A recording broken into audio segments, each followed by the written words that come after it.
Fatima says, I saw many Muslims, including myself, after making dua or supplication, wipe hands over face. Is this perceived by a fatwa or sunnah or whatever you call it? The answer is no. When we make dua, generally speaking, not related to after salah, generally speaking, I am between adhan and iqamah and I raise my hands and make dua. After I finish, some people wipe their faces, and this is not backed up by any authentic hadith. So the hadith that backs it up is not authentic. Hence, one should not do that. Now look at the steps of shaitan. How many times have you seen people not only wiping their faces, but rather wiping their whole bodies and every inch of it? I've seen many. How did this start?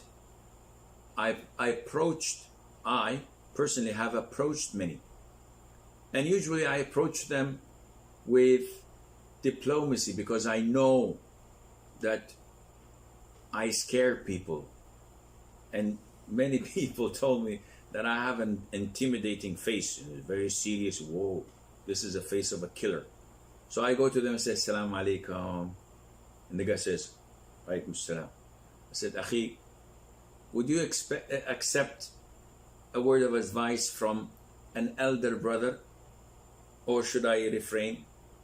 Immediately when they see you speak like this, so no. If they're younger, say, Uncle, please, advise me. If he's a little bit older, he says, yeah, no problem. If he's way older, he says, Akhi, don't make yourself older, I'm older than you. So I broke the ice with the grace of Allah. So I would tell him, Akhi, I saw you do this. Do you know any hadith that backs it up?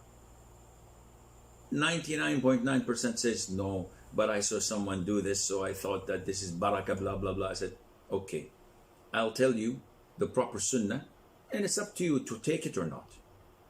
The Prophet ﷺ would never do this except in two occasions.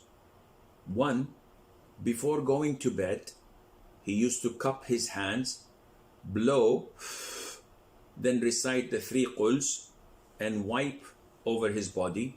Repeat this 3 times. Or whenever he felt pain or got sick, he used to do ruqya on himself by cupping his hands, reciting the 3 quls, then blow. See the opposite. Night adhkar or bedtime adhkar, we blow, then recite. In ruqya, we recite, then blow, and he would wipe over the area that aches him or hurts him. Never ever was it reported that the Prophet ﷺ wiped his face after salat or after dua or his body.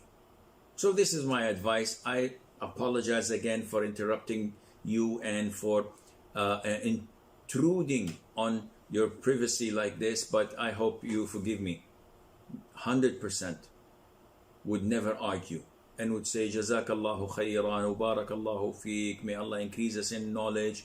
I have learned from you. End of story. So always remember, when you have a hadith, people honor it. People value it.